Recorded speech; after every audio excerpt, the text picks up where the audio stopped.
আসসালামু আলাইকুম গাইজ, আপনারা হয়তো একটা সবজি সম্পর্কে জানেন যে শিম। আসলে যে দেশীয় যে মানে যে উৎপাদন হয় দেশীয় গ্রামের বাড়িতে বা আঙিনা যে চাষবাস হয় সেটার মধ্যে আসলে আপনারা যে দেখে থাকতেন যে বেশি বৃহৎ আকারে হয় না, বা এটাকে আমরা সাধারণত দেশীয় শিম বলে থাকি।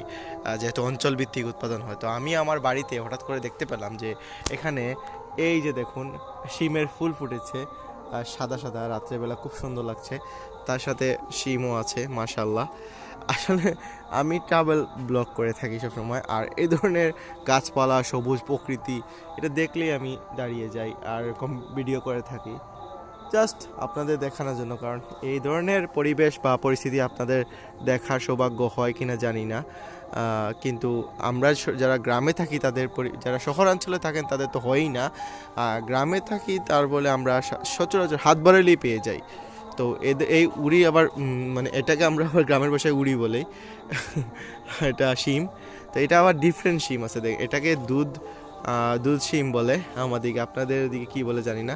এটা টক খাওয়ার ক্ষেত্রে আবার কাজে আসে, একই গাছ কিন্তু ডিফারেন্ট আপনার হয়। এটার কোনো জাতবাত নেই, এরকম ন্যাচারালি হয়ে থাকে। তো আপনাদের অঞ্চলে হয় কিনা বা এটা খেয়েছেন কিনা জানাবেন। থ্যাংক ইউ, সালামু আলাইকুম রহমতুল্লাহ।